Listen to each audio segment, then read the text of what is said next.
This episode might be reported, deleted, or get this channel to be disabled, like our other channel. Although this channel is our new project, but it aims to define the facts, any facts we as humans should learn and be aware of. Today we will illustrate the fact of one of the biggest violations that is in front of our eyes, and we as human are doing nothing about it. We will talk about the Israeli-Palestinian conflict. Starting with the first fact of this episode, it is not conflict, it is ethnic cleansing, genocide in Palestine. So using the word conflict is totally wrong. A kid versus a tank is never a fair play. Welcome in another episode of What the Fact. Today's episode is about Israeli occupation in Palestine.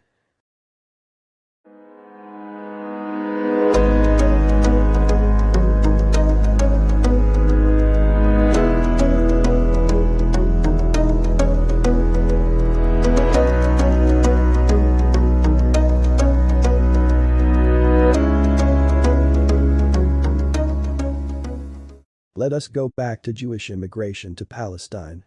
The British Mandate facilitated Jewish immigration from Europe to Palestine in the 1920s and 1930s. The Jewish population in Palestine increased from 6%, 1918, to 33%, 1947. Arrived from Europe with a big banner, the German destroyer families and hoes, don't destroy our hope, who know what a great hope it will be. A total of 376,415 Jewish immigrants, mostly from Europe, arrived in Palestine between 1920 and 1946 according to British records.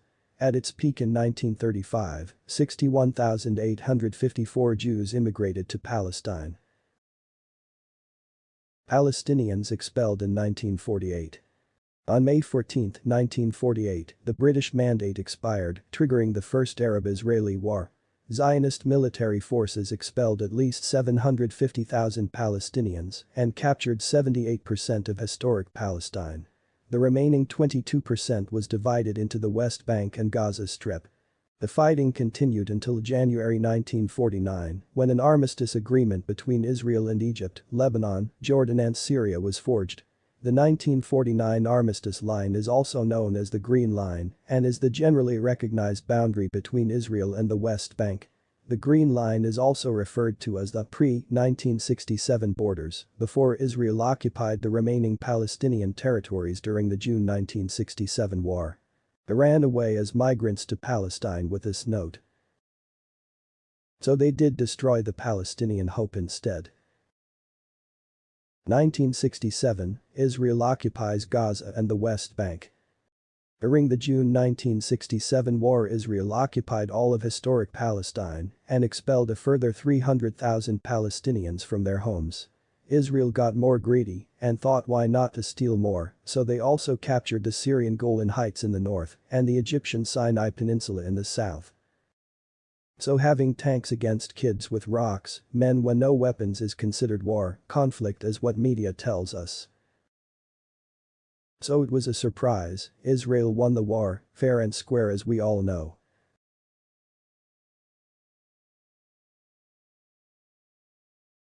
Israeli settlements. Israeli settlements are illegal under international law as they violate the Fourth Geneva Convention, which prohibits an occupying power from transferring its population to the area it occupies. In 2019, under the presidency of Donald Trump, the U.S. declared that Israeli settlements on occupied Palestinian land were not necessarily illegal. Stanley L. Cohen, who an attorney and human rights activist who has done extensive work in the Middle East and Africa, said it's not just settlements. Israel has not just committed unspeakable acts of genocide, but done so with absolute transparency. We need to wake up and understand it is not a conflict, Palestinians are facing slow-motion genocide. These are but a few of the extremes of genocide, those rare cases we are told, noted mostly for mass murder, systemic rape or group starvation, the worst of the worst. Yet, genocide does not demand of us an immediate mountain of bodies or an explosive rage of terror for international law to take hold. As it turns out, in what increasingly seems to be more than mere passing coincidence, the legal definition of genocide enacted by the UN General Assembly was born in 1948, the very same year as Israel, which has since gone on to become both expert at its application and legendary in its denial. In relevant part, under the applicable convention, genocide means any of the following acts committed with intent to destroy, in whole or in part, a national, ethnical, racial or religious group, as such.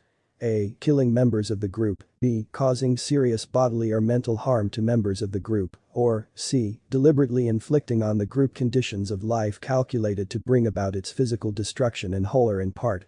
Each and every one of these types of genocide has been perpetrated by Israel, seemingly with almost proud boast.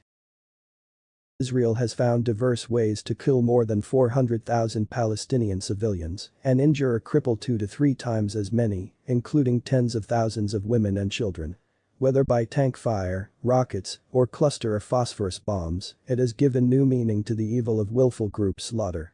In its thirst to ethnically cleanse all of Palestine of its remaining inhabitants, it has made use of starvation, in violation of Additional Protocol 1 to the 1949 Geneva Conventions, as a method of war targeting foodstuffs, crops and livestock throughout the occupied territories. In particular, it has destroyed more than 1 million olive trees, which not only serve as an essential mainstay of Palestinian culture, but, along with hundreds of thousands of raised fruit trees, constitute key products of a Palestinian national economy largely in various states of ruin. In Gaza, Israel has targeted hospitals, schools, daycare centers, multi-story apartment complexes, UN relief and works agency shelters, and mental health clinics, with a deadly proficiency that would make historic war criminals blush with envy. For the survivors of the Gaza killing fields, Israel has made life unbearable over the past decade, though a criminal embargo that not only guarantees insufficient caloric intake, fresh water and medicine, but denies to its 1.8 million survivors building materials essential for the reconstruction of its beleaguered and largely leveled infrastructure. Not satisfied with physical pain alone, with cruel, wanton abandon, it is no stretch to find that its master plan has consciously induced levels of post-traumatic stress disorder unmatched anywhere else in the world. Given all these palpable elements of ethnic cleansing, it is reasonably projected that Gaza will be uninhabitable, thereby once again driving several million traumatized refugees out onto the road of an uncertain and dangerous diaspora. Israeli soldiers wore t-shirts with a pregnant woman in crosshairs and the slogan "One shot, 2 kills, the smaller they are, the harder it is," says another shirt showing a child in a rifle sight. Palestinian lives matter, we all stand with you. We as Muslims, Christians, and Jews. Black and white, Palestinians and non-Palestinians. You need to be a human to face such injustice. Palestine will be free, our prayers, heart and soul is with you. Thank you for watching. I hope you have enjoyed today's episode of What the Fact with me, Mr. T. Please don't forget to subscribe. Like the video and click the bell to get all new facts.